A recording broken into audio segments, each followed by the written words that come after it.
Why Soludo's called for Igbos to join the Nigerian Army backfired, and what Nigeria is refusing to admit. When a governor tells his people to join the army and they all say no, that is not rebellion, that is a warning. And when that rejection spreads beyond the east to the entire south, then the problem is no longer Igbo, the problem is Nigeria. Anambra State Governor Professor Chukwuma Soludo recently made a statement that shook Nigeria's political and social media space. This is a moment to remind ourselves that the civil war has ended. The civil war ended 56 years ago. Because still our youths from the southeast, and particularly from Anambra,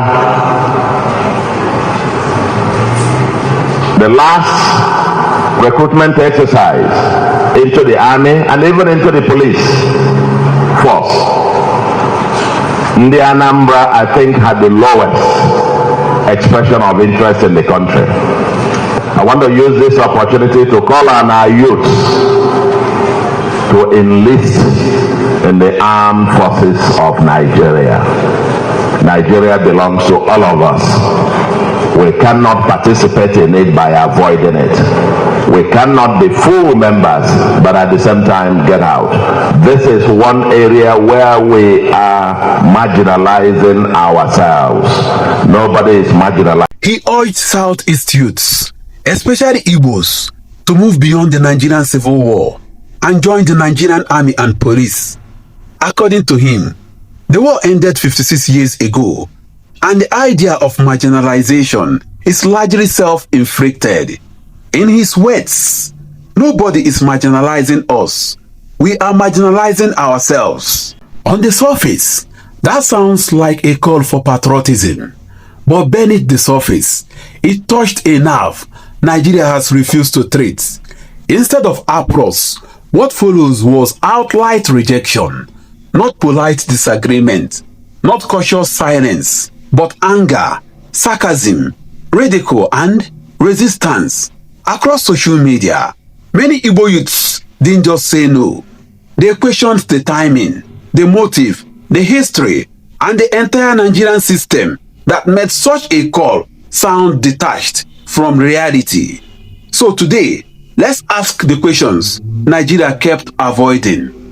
Why did Soludo's call fail so badly?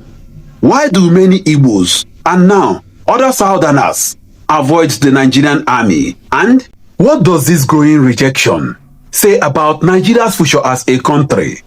On paper, Soludo's argument sounds logical. Yes, the Civil War ended in 1970. Yes, national integration matters. Yes, every region should participate in national institutions. But politics is not mathematics. And nations are not spreadsheets. Memory does not expire by calendar. For many Igbo families, the Nigerian army is not remembered as a neutral institution. It is remembered through stories passed from fathers to sons, mothers to daughters, stories of starvation, displacement, abandoned properties, broken promises, and a silence that followed the war instead of reconciliation. So when leaders say move on without addressing what never healed, the message does not sound patriotic. It sounds dismissive.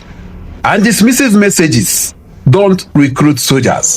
One truth many people avoid saying out loud is this: most Igbos don't like salary jobs. Igbo society is historically built around trade, entrepreneurship, apprenticeship systems, ownership, not dependence. From Onitsha to Aba, from Nnewi to Alaba, success has always been defined by initiative, not waiting for monthly pay. To many Igbo youths, the Nigerian Army represents fixed income, rigid hierarchy, slow financial growth, dependence on government welfare. So the question becomes unavoidable. Why risk my life for a low salary when business offers freedom, dignity, and control? This isn't arrogance. It isn't pride. It is economic logic shaped by culture. There is a popular Igbo saying, Igbo ameze. Igbos don't recognize kings. This doesn't mean Igbos reject leadership. It means they reject absolute authority without accountability. Igbo society traditionally respects achievement, negotiation, debate, consensus, and respect.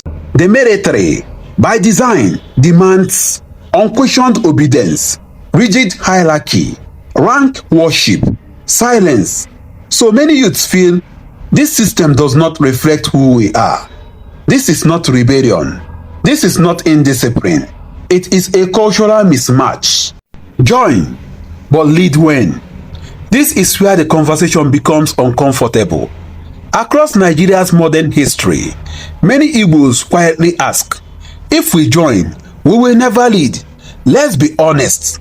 No modern elected Igbo president. Very rare Igbo chiefs of army staff. No recent Igbo chief of defense staff. No recent Igbo inspector general of police. No recent Igbo chief justice of Nigeria. To young people watching from the sidelines, this pattern sends a message, whether intended or not.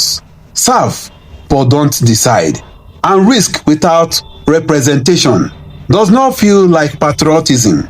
It feels like expendability. Selective risk and the fear of early deaths. Among Igbo families, the fear is not just death, it is selective risk. There is a widespread belief that Igbo soldiers are more frequently posted to frontline insurgency zones, Sambisa forests, bandit corridors in the north. Whether statistically provable or not, belief shapes behavior. Parents ask, why does the danger always seem higher for us? This fits the narrative of short lifespan, unsafe service, early death without protection. Fear spreads faster than facts, especially when soldiers are dying almost weekly. Low pay, high risk, poor welfare. Let's talk economics again. Today, Nigerian soldiers face low salary structure, poor equipment, delayed allowances, inadequate compensation for families of foreign officers. Yet they confront terrorism, banditry, ambushes, intelligence failures. So youths ask, why die poor when risk massively outweighs reward? Enlistment collapses, not just in the East, but nationwide. Another major concern is the growing perception that the Nigerian Army has become politicized, used for elections, suppressing protesters, intimidating opponents, protecting political interests, rather than being seen purely as a national defense institution. Young Nigerians ask, are we soldiers or political tools? Idealism dies where neutrality is doubted.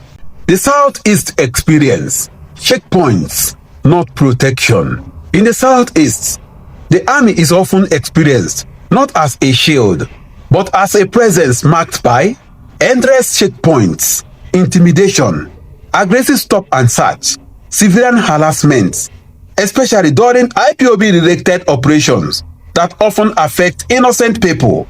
So the question becomes unavoidable.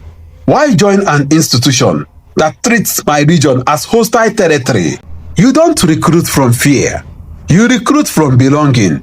Across social media, there is a strong, thought unproven narrative that intelligence risks exists, ethnic favoritism exists, bandits escape too easily, some lives are valued more than others, whether true or exaggerated. These perceptions destroy morale. A soldier who believes the system is unfair will never fight with full conviction. Among many youths, a painful belief is spreading. There is nothing like one Nigeria. not because they hate unity, but because unity feels unequal. They ask, if Nigeria is one, why is pain not shared equally? When national identity feels symbolic rather than lived, loyalty weakens. After Soludo's call, reactions were brutal.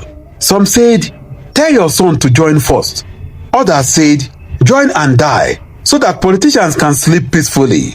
Others were calm about telling, we are not against Nigeria.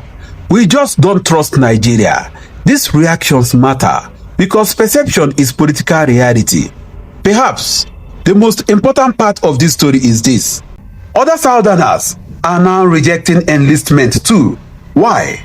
Soldiers dying frequently, poor welfare, politicization, unfair mission.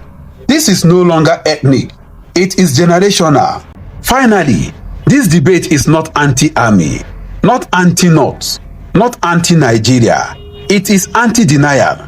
If Nigeria wants Igbos and other Southerners to join the army, then Nigeria must answer one honest question. Will they only serve, or will they also belong? Until this question is answered with action, not speeches, rejection will continue. You cannot shame people into service. You cannot lecture people into loyalty. A nation ends commitment, or it loses it. We must participate equally as equal co-owners of Project Nigeria.